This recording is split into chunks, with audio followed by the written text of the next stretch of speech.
À la une de l'actualité à Goma, les organisations de la société civile et les mouvements citoyens ont sorti une déclaration dans laquelle ils appellent la population à la vigilance et à la mobilisation après les récentes perquisitions dans les domiciles des opposants et au sujet du processus électoral. Vous suivrez leur déclaration dans ce journal. Et dernier jour ce jeudi des épreuves de l'examen d'État, une édition qui n'a pas été effective dans certains coins de la République, notamment à Kwamouth, en proie à un conflit interethnique et dans certaines régions de l'Est de la République. En religion, les musulmans du monde entier célèbrent depuis hier l'Aïd el-Adha ou la fête du mouton. Le chef de l'État congolais Félix Tshisekedi était le mercredi avec certaines branches de la communauté islamique à la mosquée Rassoul. Nous ferons un focus dans ce journal de la célébration dans le Sud Kivu. Et en France, de nouvelles émeutes ont éclaté la nuit d'hier dans plusieurs régions à la suite du meurtre du jeune Naël, alors qu'une marche blanche est prévue ce jeudi à l'appel de la famille du jeune conducteur.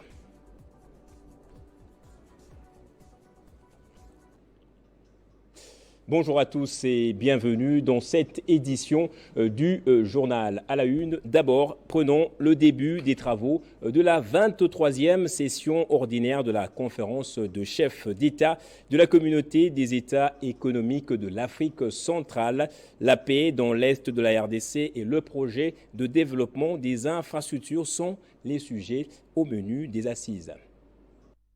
Débuté par les discours traditionnels du président de la commission Gilberto Dapidade Verissimo par Vision Conférence qui a, dans un ton ferme aux côtés de la République démocratique du Congo, condamné les actes terroristes perpétués par les ennemis de la RDC dans sa partie orientale. Un autre point saillant à l'ouverture de ces travaux, les discours du ministre des Affaires étrangères du Gabon représenté par le commissaire général à l'intégration régionale, qui a tenu à féliciter et rappeler aux experts de la CEAC l'importance de ces assises avant de déclarer l'ouverture de ces travaux. Mis à part l'examen et l'adoption des différents rapports des sous-commissions, plusieurs sujets ont été traités, notamment les projets infrastructures dans la région CEAC, l'agenda commun sous la promotion et l'autonomisation de la femme, y compris le projet des décisions, l'état des préparations de la feuille de route pour le lancement de l'union douanière de la CEAC et la feuille de route pour la mise en place d'une politique commerciale, les développements d'une feuille de route régionale d'appui à l'amélioration du climat des affaires dans le pays membre de la CEAC et les protocoles relatifs à la mise en œuvre du dit programme. Une forte délégation de la République démocratique du Congo pour participer au Conseil des ministres de la CEAC, dont Jean-Pierre Bemba Gombo, Christophe Lutundula, Boussa Nyamoussi et Meboji Sangara pour apporter la voix de la RDC.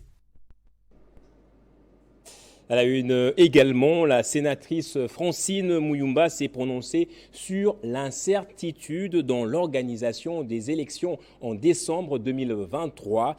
Pour l'ancienne présidente de la jeunesse panafricaine, le président Tshisekedi devra déposer sa démission à l'expiration de son mandat et assumer, je cite, ses erreurs entretenues par manque de volonté politique. Elle a dit dans une interview accordée à nos confrères de Radio Okapi. Nous n'avons jamais refusé d'aller aux élections et nous attendons les élections dans les délais constitutionnels. Mais avant, il y a des préalables. Il s'agit tout d'abord d'une CENI consensuelle, d'une cour constitutionnelle non inféodée. Et ensuite, nous avons besoin d'une loi électorale inclusive. Il faut aussi un audit externe, indépendant et rigoureux du fichier électoral. Nous rappelons tout d'abord que le délai constitutionnel est non négociable. Si le président Tshisekedi ne parvient pas à rencontrer nos exigences avant la fin de son mandat, il devra assumer ses erreurs, comme vous le savez, en déposant sa démission à l'expiration de son mandat. Voilà pourquoi le président du Sénat aura ainsi la charge de gérer la transition jusqu'à la tenue des élections réellement libres, crédibles et démocratiques, surtout transparentes. Nous ne pouvons pas admettre à ce qu'une situation entretenue par manque de volonté politique puisse pénaliser toute une nation. Les revendications du FCC ne datent pas d'aujourd'hui. C'est depuis 2020 que nous avions tiré la sonnette d'alarme. Je sais que vous allez faire allusion à la jurisprudence de 2016, mais le président Kabila a été buté à un cas de force majeure, à force de rechercher les consensus, comme vous le savez. D'abord avec le dialogue de l'Union africaine, ce qui n'est pas le cas aujourd'hui. Et dans la province du Maniema, à présent, la société civile, à travers la plateforme Pona Congo, a lancé la campagne Tolongi Congo, qui s'étend désormais à l'intérieur même de la province. Les jeunes leaders, défenseurs des droits humains, acteurs de la société civile ont été invités à Kindu, chef-lieu de la province, pour être formés sur l'objectif de cette campagne.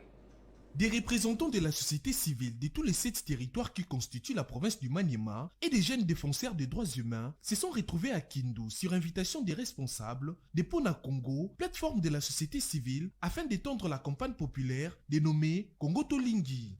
La dite campagne a pour objectif, indique le point focal de Pona Congo au Maniema, de recueillir les desiderata de la population de l'intérieur du Maniema pour en constituer un cahier des charges à soumettre aux futurs candidats des prochaines élections en termes de contrat social. Et pour le point focal de Pona Congo, il fallait que ces jeunes leaders, membres de la société civile et défenseurs des droits humains soient outillés quant à ceux. Il s'agira en tout cas d'un contrat social entre candidats et électeurs. On a jugé bon qu'ils viennent ici afin qu'on leur donne des garde-fous pour qu'ils soient mis dans les terrains afin que la campagne Congo Tolingi puisse continuer et soit vulgarisée dans tous les coins de la République démocratique du Congo. Pour faciliter ce travail, des téléphones portables à système Android ont été distribués à ces derniers, contenant un questionnaire d'enquête pouvant leur permettre de recueillir les données sur terrain. Cette distribution a été suivie par une explication sur l'application à utiliser. Pour les bénéficiaires, ces assises tombent à point nommé et promettent de s'y mettre afin de pousser les politiques à répondre aux besoins de leur base. Accompagner, c'est tout ce que nous pouvons faire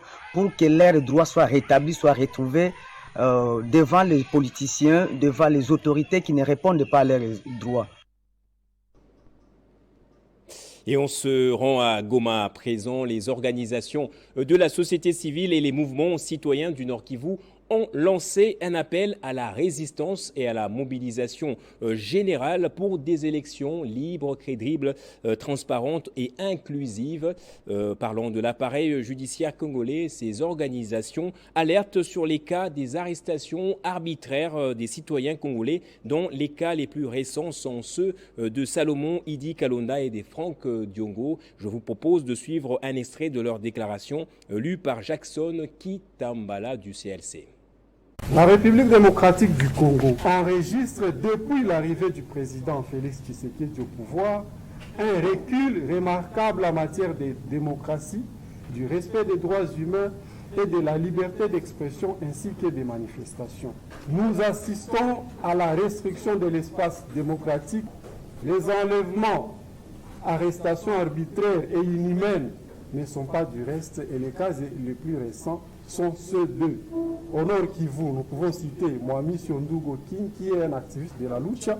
À Kinshasa, nous avons Salomon Idi Kalonda, qui a été enlevé de manière barbare le 30 mai 2023 à 10h au tarmac de l'aéroport d'Enjili et maintenu en captivité à la DEMIAC en violation de ses droits reconnus par l'article 18 de la Constitution, puis transféré de la prison militaire de Ndolo après violation délibérée des articles 132 et 133 du Code judiciaire militaire par l'OPJ des renseignements militaires ayant communiqué sur des accusations visiblement qui restent encore à prouver, et sans oublier des perquisitions illégales opérées dans sa résidence et celle de sa mère.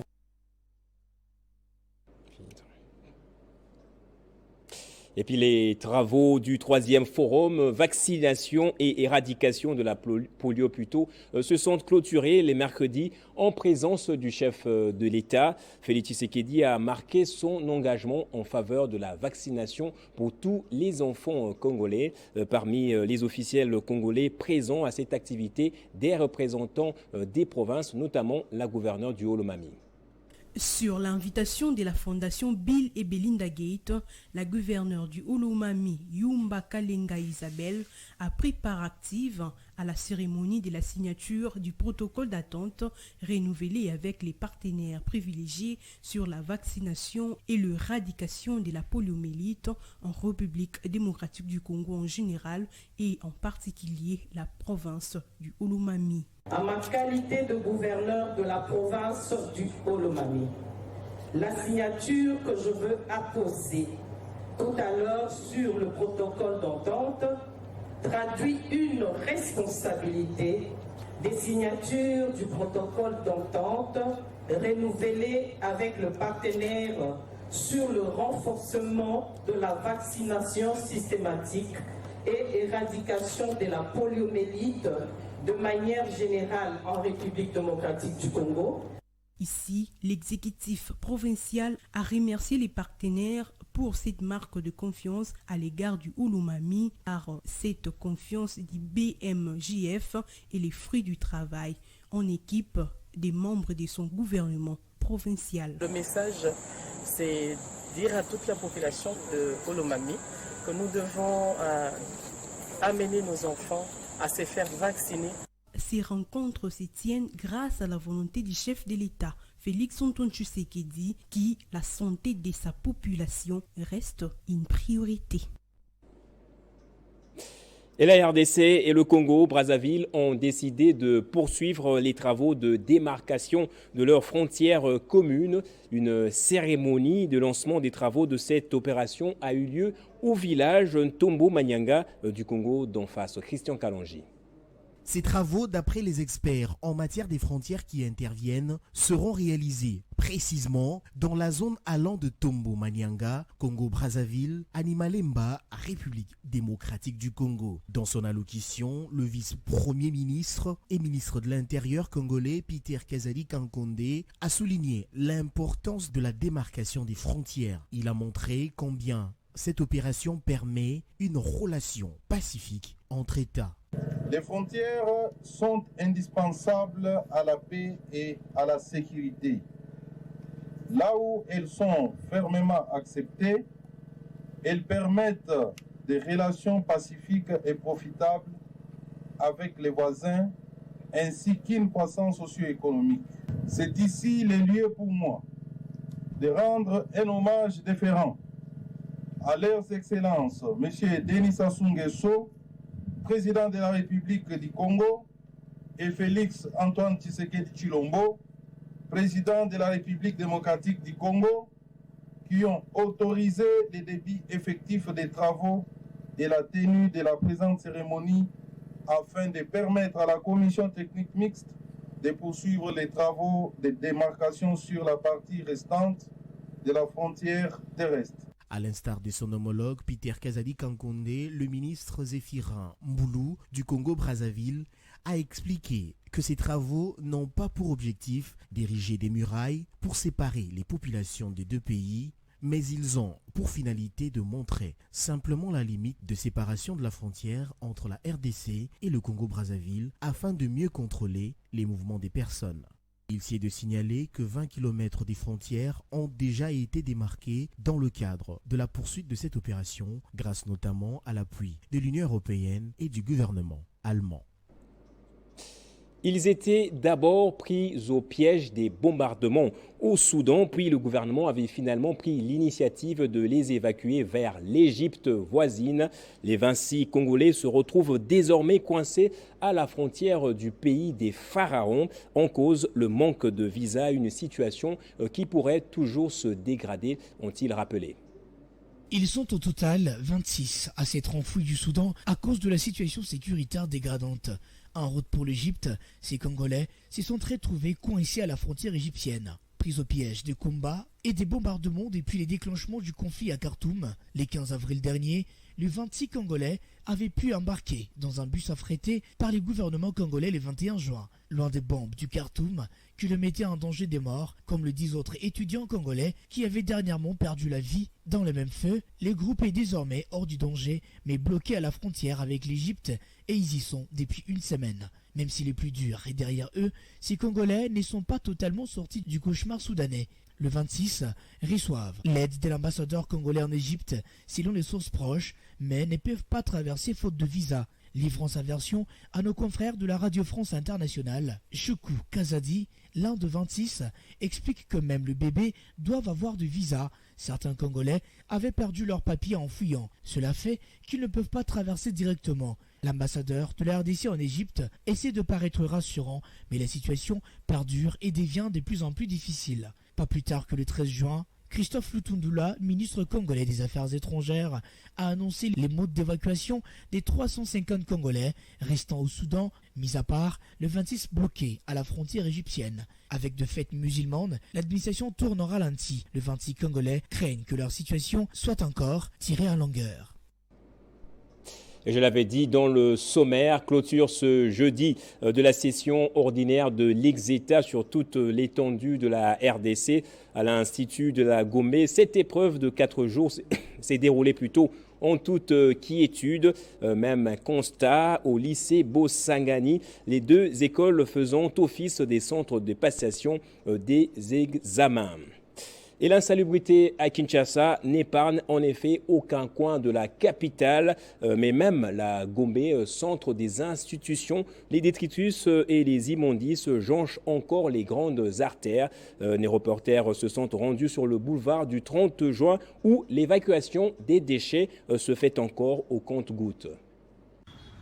Kinbopeto semble être oublié. C'est les constats faits dans quelques coins de la ville de Kinshasa, 4 ans après son lancement en 2019 à Bandalungwa par le gouverneur de Kinshasa, Jean-Tini Ngobila. Sur les cas du boulevard du 30 juin dans la commune de la Gombe, malgré la campagne menée par l'hôtel de ville pour lutter contre l'insalubrité, les poubelles sont installées mais remplies de déchets non évacués. D'autres poubelles ne se retrouvent pas aux endroits indiqués, comme par exemple au rond-point Mandela, au croisement du boulevard du 30 juin et 24 novembre. En parcourant le boulevard cette fois-ci sur l'avenue du Cercle, les immondices sont dans des caniveaux, pas d'évacuation, même pendant cette période dite de la saison sèche. Ces cas d'insalubrité constatés sur le boulevard du 30 juin n'est pas un cas isolé, la même situation est observée dans d'autres quartiers de la capitale. Les autorités de la ville doivent prendre la responsabilité en main pour éviter les pires pendant la saison des pluies, tels les souhaits des Quinois et Quinoises. Et dans notre série de reportages sur la desserte en eau et en électricité à Kinshasa, nous nous sommes intéressés à la pénurie d'eau qui n'a que trop duré dans la commune de Bumbu. Les habitants se sont plaints des risques sanitaires liés justement à l'utilisation d'eau des puits et des forages. Depuis un long moment, la population du quartier Kassai, dans la commune des Bumbu, souffre du manque criant d'eau potable. Elle consomme de l'eau des puits qui lui attire de problèmes de santé depuis des années. Épinglant la cause de la sécheresse du robinet à Bumbu, les habitants du coin évoquent entre autres des problèmes de tuyauterie qui seraient endommagés. Ils lancent donc un appel aux autorités compétentes pour trouver une solution urgente à ces problèmes. Nous avons un problème de régie des eaux. Ça fait plus de 10 ans. Cette eau de puits nous aide à faire la lessive, la vaisselle et même la cuisine. Et nous partons très loin pour trouver de l'eau à boire. Vraiment, nous avons beaucoup de regrets pour le problème. Particulièrement, nous avons beaucoup de regrets. Je ne sais même pas si la régie des eaux existe-t-il dans ces pays. On se réveille tôt pour avoir quand même cette eau de puits pour des travaux ménagers. Raison pour laquelle je lance un appel aux autorités compétentes de réagir sur ces cas. L'eau c'est la vie, dit-on, la sonnette d'alarme est donc tirée. Vu l'urgence de la situation, une réponse favorable est attendue impatiemment pour sauver des vies. C'est la fête du mouton chez les musulmans. Elle est appelée aussi l'Eid el-Adha ou encore l'Eid el-Kébir. Des célébrations ont débuté depuis hier mercredi. Nous nous rendons à présent à Ouvira où des musulmans ont organisé une célébration teintée un tout petit peu des discours politiques. C'est depuis le mercredi que le monde entier commémore la fête de Aïd el-Kébir, cette fête qui rappelle le sacrifice d'Abraham par abattage rituel d'animaux. Si à Kinshasa, certaines branches de la communauté islamique ont célébré avec le chef de l'État à la mosquée Rassoul et d'autres célèbrent ce jeudi dans l'est de la RDC, les initiatives privées ont pris le devant comme la fondation Simba Doudou qui a commémoré ce jour avec les musulmans de Kimanga dans le sud Kivu à Uvira au terrain de football des Kamoulimbi. Prenant la parole au milieu de la foule réunie, le guide religieux a appelé les musulmans à prendre à bras le corps le processus électoral, même discours que Félix Tshisekedi dans la capitale. Quand tu vas voter, regarde qui veux-tu voter. Ce n'est pas à cause des pannes, ni du sel, ni encore de tel ou tel autre acte qu'il faut choisir. Bannissons le tribalisme et faisons un choix sûr et simple. La compétence doit jouer son rôle sur nos choix, quand bien même ils sont membres de nos familles. Compétence doit peser sur nos liens. Les musulmans de cette partie du pays ont également prié pour l'un d'eux aux arrêts, Salomon Idi Kalonda, premier conseiller de Moïse Katumbi et au cadre du parti Ensemble pour la République, pour l'imam Majaliwa Ramazani, chef de l'islam dans le territoire d'Uvira. Cette célébration se fait suivant le 5e pilier de l'islam. Allah écoute nos prières sur le cas de notre frère Idi Kalonda Salomon et qu'il soit libéré afin de contribuer à l'émergence de l'islam dans cette partie du pays. La fondation Simba Doudou présente à la célébration a en quelque sorte fait un travail de coordination en mettant à la disposition des fidèles une vache entière. Pour la SBL, il est important que la religion musulmane soit bien vulgarisée à travers tout le pays. Et malgré le désistement du Québec, les 9e Jeux de la francophonie auront bel et bien lieu à Kinshasa. Le comité national de ces Jeux a réaffirmé l'organisation effective de ces Jeux de la francophonie à Kinshasa du 28 juillet au 6 août 2023. L'organisation a été faite et l'annonce plutôt au cours d'une conférence de presse organisée mercredi 28 juin dans le stadium basketball du Stade des Martyrs. Les travaux sur les sites devant accueillir les 9e Jeux de la francophonie à Kinshasa sont en phase de finition. Ces Jeux auront bel et bien lieu à Kinshasa. C'est le directeur du comité national de ce jeu, Isidore Kwanja, qui l'a relevé ce mercredi au cours d'une conférence de presse co-animée avec la ministre de la Culture et Arts, Catherine Katungu. À l'en croire, il n'y a aucune raison qui puisse justifier les reports ou l'annulation de ce jeu en République démocratique du Congo. Par ailleurs, Isidore Kwanja a relevé à la presse que d'ici vendredi, les 2 gymnastes se trouvant au stade des Martyrs de la Pentecôte seront officiellement livrés au comité national de l'organisation de Jeux. Je suis très content. Après avoir abandonné les ballons pendant plusieurs années, je suis le premier à marquer ici et c'est pour dire que nous allons réussir l'organisation de cet événement. Il a en outre rassuré que toutes les dispositions nécessaires ont été prises pour assurer la sécurité à l'intérieur et à l'extérieur de l'heure de jeu, mais aussi la question des transports et de la santé des athlètes. Il s'est donné que le 9e jeu de la francophonie vont se tenir à Kinshasa du 28 au 6 août prochain. Et prenons d'abord ce communiqué de l'UNCC avant de passer à l'actualité en France. L'Union nationale des caméramans du Congo, dirigée par le président national Jérès Nkelani, a exigé la libération immédiate et sans condition du caméraman de la RTNC arrêté mercredi alors qu'il était en pleine couverture d'un événement sur l'avenue de la Gombe dans la commune portant le même nom. Celui-ci couvrait un événement qui portait sur le conflit parcellaire qui oppose depuis plusieurs années le ministère de l'Urbanisme et Habitat à Maître Benoît Tshibangou. L'Union nationale des caméramans du Congo a dénoncé une violation grave de la liberté de la presse. Le communiqué est signé Glody Matula, 2e vice-président de l'UNCC. Et en France, à présent, malgré l'appel au calme des autorités politiques, de nouvelles manifestations ont eu lieu hier la nuit à Paris.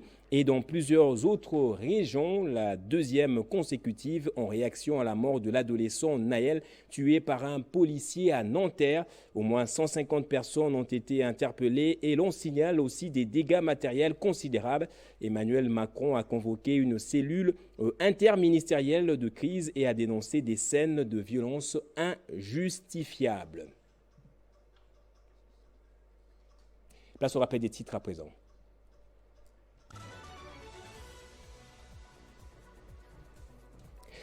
À Goma, les organisations de la société civile et les mouvements citoyens ont sorti une déclaration dans laquelle ils appellent la population à la vigilance et à la mobilisation après les récentes perquisitions dans les domiciles des opposants et au sujet du processus électoral. Et dernier jour ce jeudi des épreuves de l'examen d'État, une édition qui n'a pas été effective dans certains coins de la République, notamment à Kwamouth et dans certaines régions de l'Est du pays. En religion, les musulmans du monde entier ont célébré depuis hier l'Eid el-Adha ou la fête du mouton. Le chef de l'État congolais Félix Tshisekedi était les mercredis avec certaines branches de la communauté islamique à la mosquée Rassoul.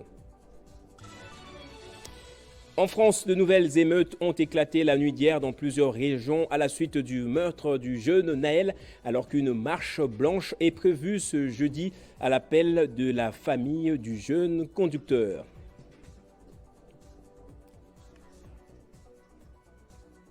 Allez, on va rester ensemble cette fois pour la revue de presse.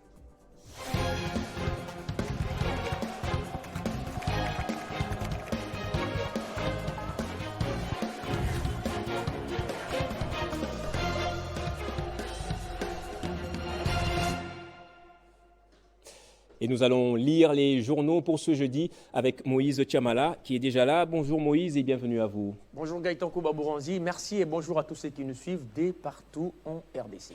Les déclarations de Félix Tshisekedi à Mbuji-Mayi défraient la chronique encore. Effectivement, Gaëtan Kouba-Bouranzi, les propos du chef de l'État n'ont laissé nullement ni du côté des politiques ni du côté des religieux. Mais commençons avec cette une du quotidien Les Journaux qui titre « L'Église catholique sort son arme fatale ». Eh bien, en séjour dans la province du Kasaï oriental où il a été invité pour participer à la célébration du jubilé d'argent de l'évêque de Kananga, Monseigneur Emmanuel Kassonda du diocèse de Mbuji-Mayi. Le président Félix Tshisekedi s'en est violemment pris à l'église catholique qu'il accuse des collisions avec les opposants.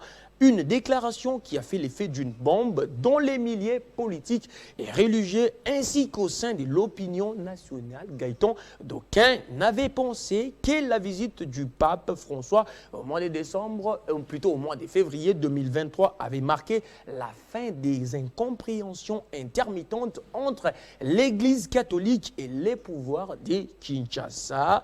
À l'ère actuelle, la tension est montée d'un cran après les propos du président à Mbuji-Mayi sans porter des gants. Félix Tshisekedi s'en prend ouvertement à l'Église catholique comme ses prédécesseurs. Il a demandé au clergé de s'occuper des affaires des dieux et lui interdit de se mêler de la politique.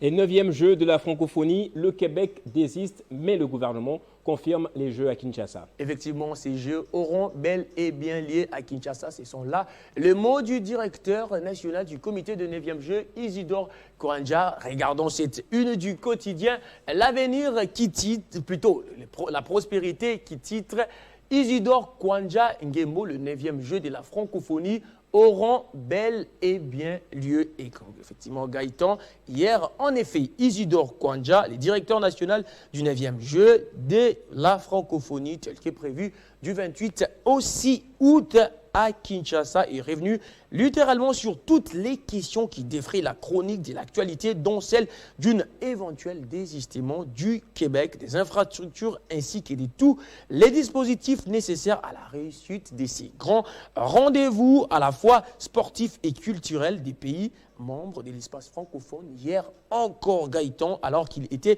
devant les médias pour vider l'essentiel de ses préoccupations, Isidore Kwanja y a associé Catherine Katundu, ministre de la Culture et Arts, pour co-animer cette rencontre organisée au stadium des basketball situé dans l'enceinte du stade des Martyrs en plein Kinshasa avec beaucoup d'assurance. Le directeur national du comité national du 9e jeu de la francophonie confirme ses grands rendez-vous à Kinshasa du 28 juillet au 6 août 2023.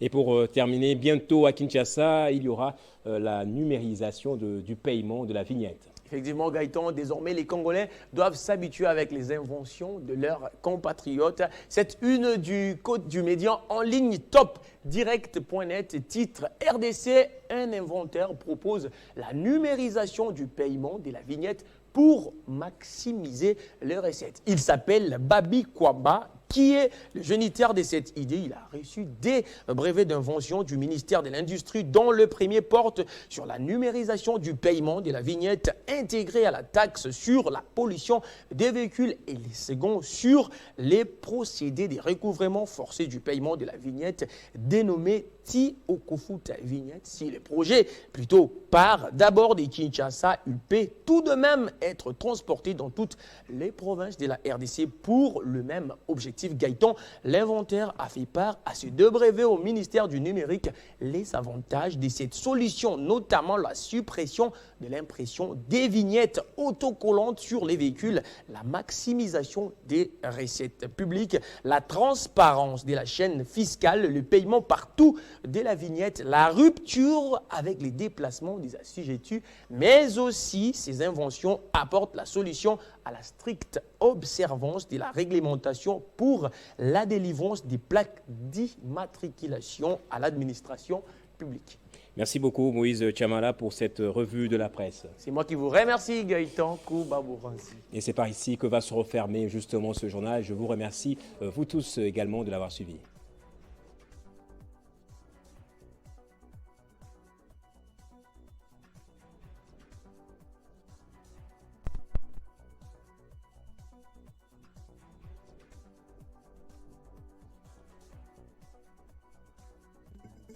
Retrouvez toute l'actualité en continu sur www.tele50.cd.